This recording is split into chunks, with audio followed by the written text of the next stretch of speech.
everybody. Welcome to 54 Nights. That's Terry. I'm Chris. We're done. Oh, see you later. We have had this big beast behind us, the memory machine. We have had like memory machine number 4 or something. We don't count anymore. Yeah. We've had her for just over a year. We bought it in March 1st of 2024. It is a 2023 Winnebago Forza 34T.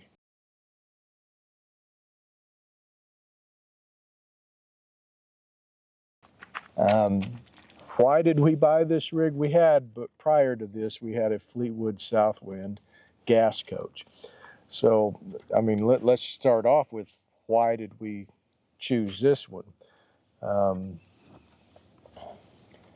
I don't want to get off into bad-mouthing other manufacturers. We had it between a couple. We did have it between a couple, and this one just won. And part of it was the price. It's 35 foot 6 inches. That is one of the reasons why we chose this rig. We wanted we like the shorter motorhomes. I know it doesn't look like it, doesn't seem like it. They are more agile. Can get them in and out. National parks, really not an issue. We can usually find a spot at a national park.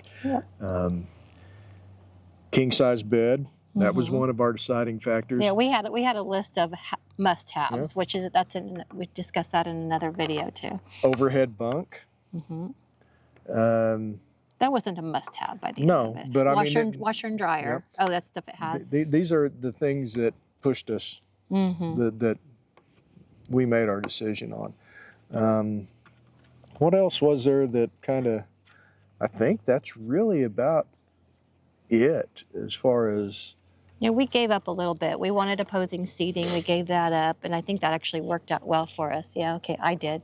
I think that actually worked out well for us because when you don't have opposing seating, there's more storage when you're on the road. When it's folded in. For some reason. So that's why we went with. We had it between a Tiffin and this, and without going off the deep end, this one won out. I guess just real brief, why did we choose a motorhome? We love motorhome travel. We just do. I'm not the driver, and he's okay with driving, and I do really like it. It's stop somewhere and it's raining, or stop at the side of the road and you don't have to get out and get wet. Don't have to get out. You know, it's just we love this sort of travel. For multiple reasons. I mean, everybody has their own reasons. And we literally don't believe that there is a bad type of camper. No. It's whatever works best for you, but this works best for us.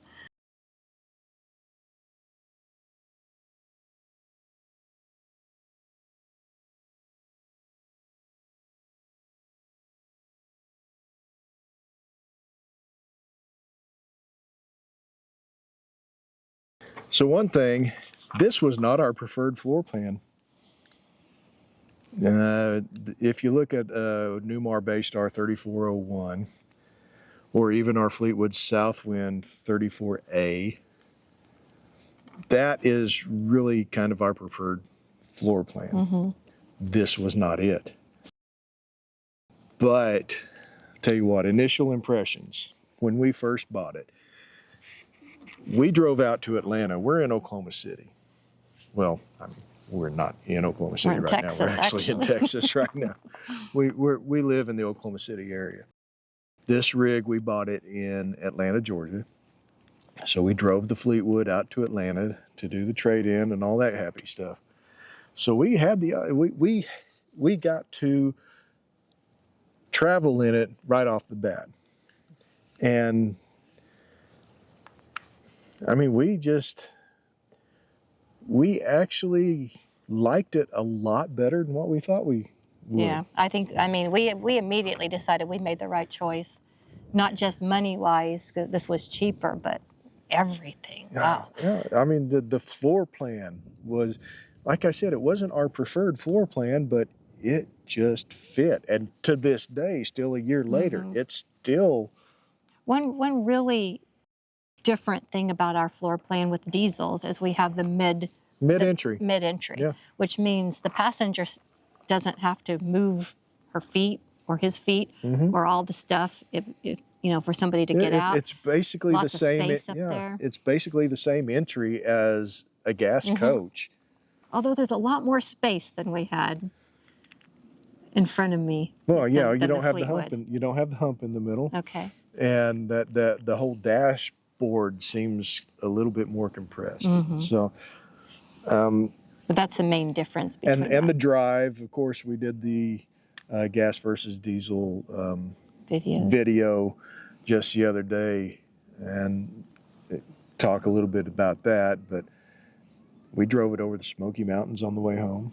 Had our grandson with us, so we went to Great Smoky Mountains National Park and actually stayed at a KOA overnight on one side of the mountains. And that was our first non-dealership parking lot experience with the motorhome. And no complaints from the get-go And to this point, no complaints. yeah. So the whole road trip home, it worked out great.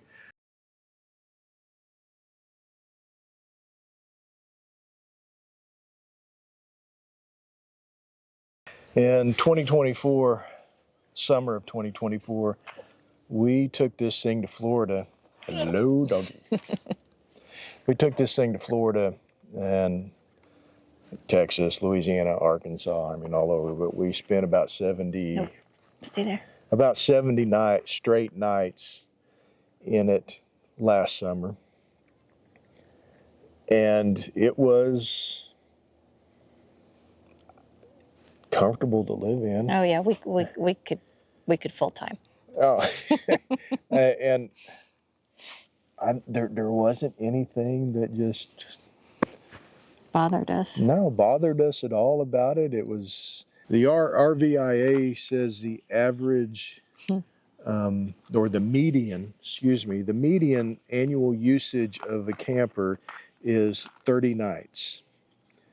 So if you consider that, we've put about 4 years of use on this motorhome so far in the first year that we used it.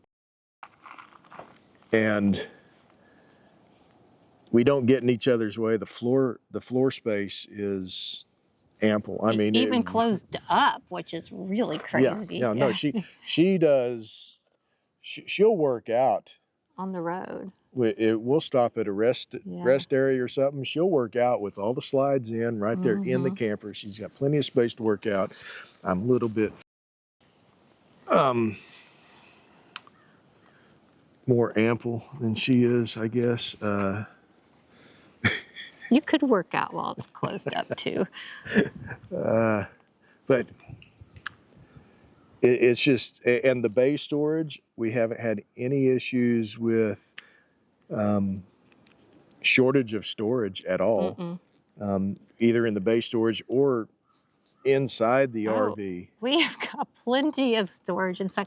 Now, I keep wondering if part of that is just because we've camped for so long, we know how to do it, but we know how to make space of height, and yeah, we've got storage solutions, I guess you could say, but bins we that we use. Plenty of storage, plenty.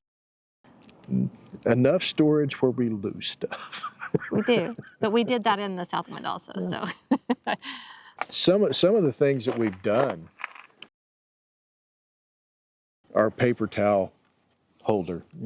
Have we seen a camper that came with a paper towel holder? No. Maybe some of the Class Bs.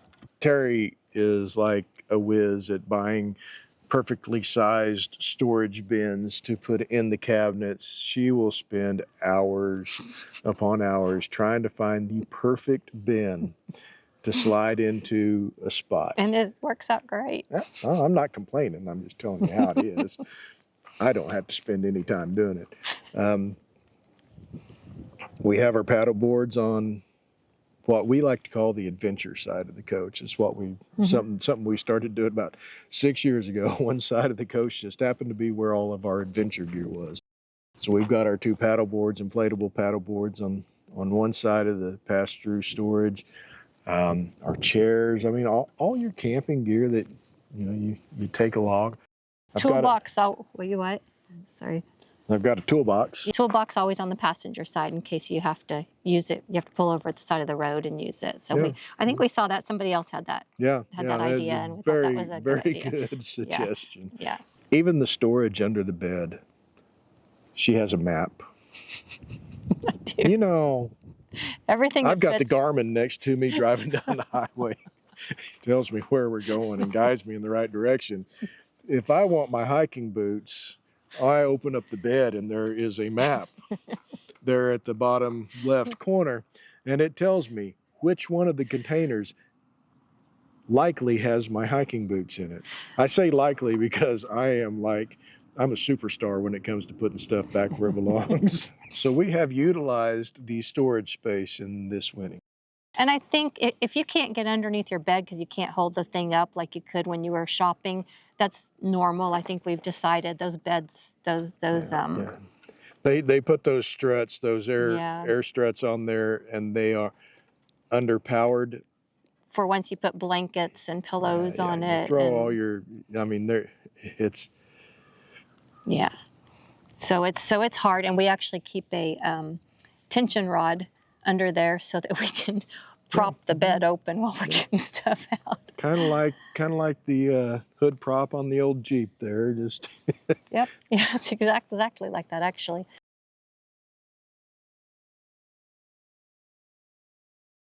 This thing has 1, 2, 3 TVs in it. The last one had 4. Yeah. We don't use the bedroom TV a whole lot. Really? She does with our grandson, but when the grandkids come over and spend the night, we watch movies until we fall asleep. The outside TV, we have used it on game weekends, and I like it. We can pull it out and turn it whichever direction we want. And the big main TV over the fireplace, we just tilt it whatever direction we need it tilted at. If I'm in the kitchen cooking dinner or breakfast or what have you, I can turn it where I can watch if I want to watch. It has a satellite dish on top. We haven't used the satellite. The TV antenna stinks. Yeah. It's terrible. I guess we do have one complaint, huh? It's terrible. The TV antenna on this has been so bad that I've really been considering buying one, one of those TV antennas that you put in the house and hang on the wall type of thing. I've really been considering doing that. The lighting situation with this coach, and this is kind of not a real complaint, just kind of a annoyance, I guess. I think it was a complaint at first. Yeah, we got used to it. We've kind of gotten used to it, but there's no light switches. You've got all these push button things, and if it's not like you open up the bedroom door and flip on the light switch. You actually have to go over to the control panel if you want the light on when you get in. You either go to the hall, you go to your phone, or you go climb up in bed and then reach up above the headboard and do it. You can't just turn a light on, and that's. But this whole system is awesome because we've got Starlink. So I've got this system hooked up to our network, to our router for the Starlink. We hook it up to that, and we can be away from the coach. And when I say away from the coach, I mean we can be in Oklahoma and we're in Texas, and we can connect to the coach and see what the temperature is in it, and even turn on the AC or turn off the AC if we desire. When we're pulling into the campground, we can get on the phone and turn on the front porch light if we forgot to turn it on. Mm-hmm. So, or if he's in the bathroom, I can turn the lights on and off. You do it to me too. thought there was something wrong.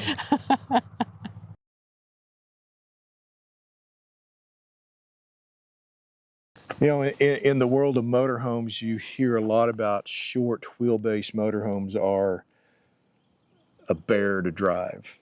No, this is going to be his topic, not mine. I'm not sure where that comes from. Maybe from folks that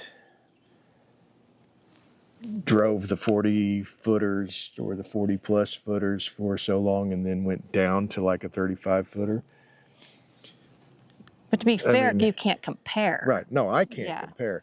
But I can see them talking about how ugly they are to drive.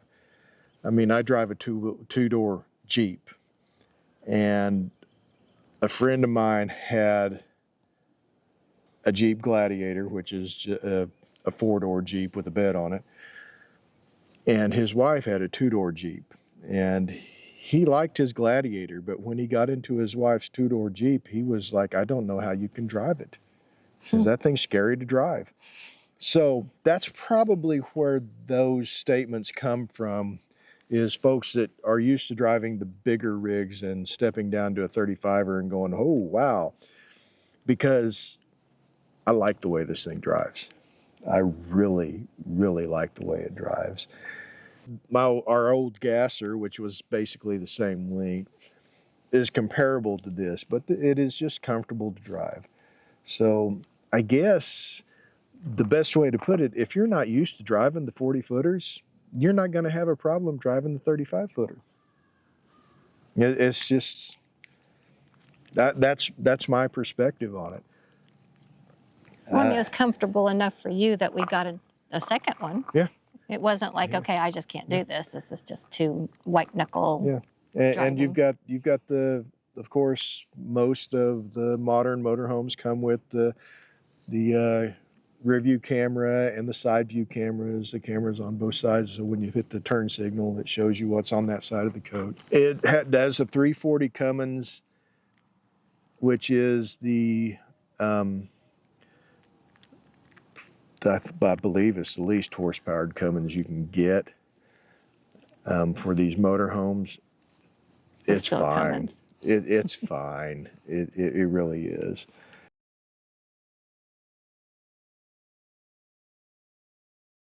I started to put together you hear the stories about the first year of owning a camper is, you're spending it all in the shop, getting manufacturing defects taken care of, or the bathtub curve failures, you're taking care of those.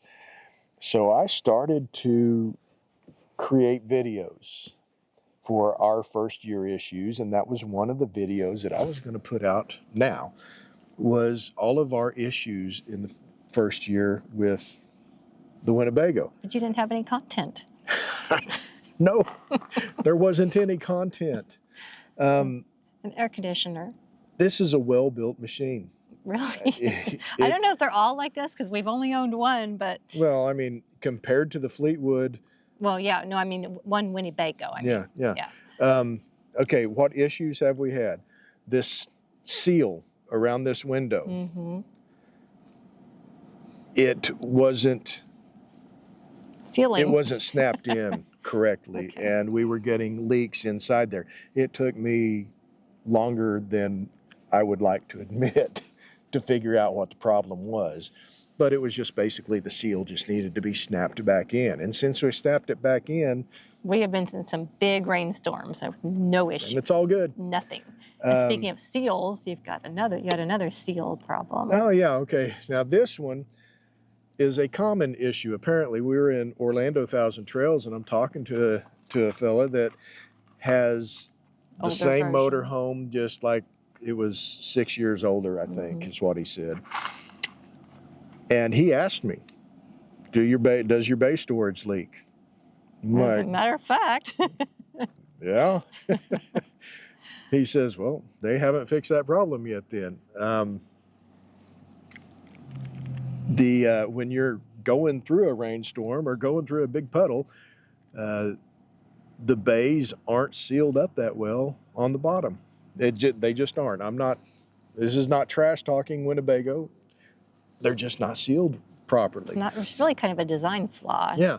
So the other day, she had some leftover rubber sealant of some sort, bed liner type stuff of some sort. And so I took that can and I just shot the tool cabinet bay just as a test.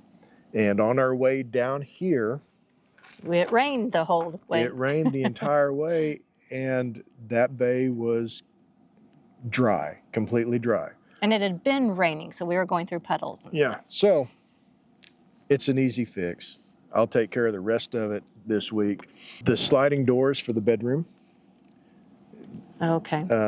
Our dog with the bionic nose, I mean, these are such large dogs we have here. This isn't the one with bionic nose. The other one has a bionic nose. She decided she wanted in the bedroom when the bedroom door was closed and basically knocked off the piece of metal that holds that sliding door in position. She's 15 pounds. Come to find out, the screws weren't going into anything substantial. They were just going through that thin wall, and they weren't going to hold anything. I mean, you just, if you were to lean against them, it would pop it out. So I fixed that. The cabinet doors. In the bedroom. Oh yeah, that's just the hanging, sliding mechanisms that come unsnapped, and you got to work them back into place. They need to come up with some other way to do that. But there wasn't. I think that's it. That's why. Okay, and she keeps wanting to bring up the air conditioner, so we'll talk about the air conditioner. Okay. I mean, that was a thing, right? It is a thing. Okay. It still is a thing, Yeah. by the way. The rear unit, the heat pump unit, stopped working on us, and I'd be willing to say it probably stopped working on us last fall when we were in Colorado. We just didn't notice it then. Because falls in Colorado aren't necessarily hot. But we did notice it, thought there was something going on when we were up in Stillwater for a football game weekend, and then we confirmed it later. So we took it in. It's under warranty. It's covered under warranty, but it's taking them a while to build this thing up for us. I don't know. They're having to replace the unit. But that's really, we haven't had that first year. That sounded like a long list, but it was little teeny tiny stuff. Just little bitty stuff, and nothing that couldn't be taken, other than the air conditioner, nothing that couldn't be taken care of just real quick. Speaking of bionic noses, she's about to lift your arm. Yeah, she is. So it has been remarkable. I mean, really. Winnebago did a bang-up job on this coach.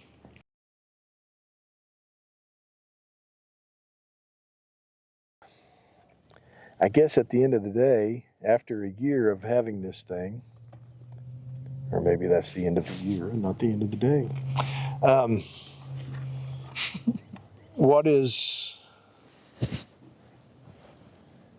We have any cons? As far as pros and cons, let's start off with the cons. The lighting. Yeah, but really? No, we're being nitpicky. Also, if you have the same kind of lighting that we do, we came up with a great way. When you walked into the bathroom, there was no way to know. It's dark, remember. There was no way to know which button. There's no buttons. It's just a screen. And you're feeling the flat part of it, and you're poking around. And you turn off the water pump, or you turn on the water pump, and you're trying to turn on the light. We figured out to put a press-on nail, like a raised press-on nail sticker, and put that on the on-off button. and it's So worked. so now it's not so much of a con, it's still a con. Right, but that really, if you've got one like that, highly suggest that. I don't even know. I don't know how we could have gotten a year out without doing that. Really, cons. My goodness. Con number 2 for me,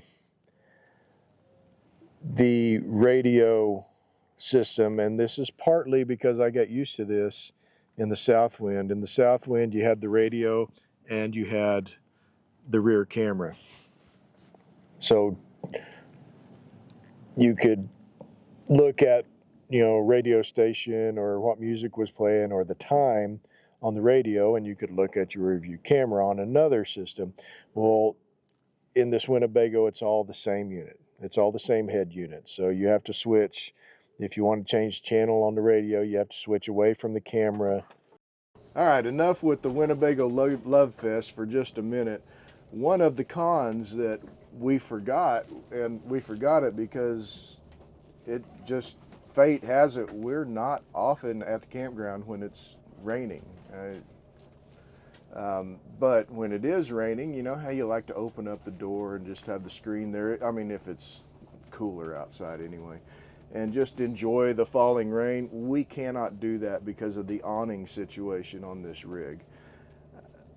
We have 2 awnings, one over the slide and one over the door. And because of that, the gap between the 2 awnings is right next to the door. So when you open up the door, if it's raining, you're going to get wet. It's because of the slide, I get that, but I can't help but wonder if there's other solutions for that. Anyway, back to the Love Fest. The pros of this motorhome. Nope. You got a minute? Yeah. We really like everything about this motorhome. The Winnebago Forza 34T it's been the perfect rig for us. We covered a lot of it. Storage, the mid-entry. It's the size. Yeah, the size. I mean, we love this. We love this thing. I don't think it's even a question of did we make the right decision. The lack of problems. I mean, everything. I mean, we talked about it, most of it. How much space there is closed and when it's open.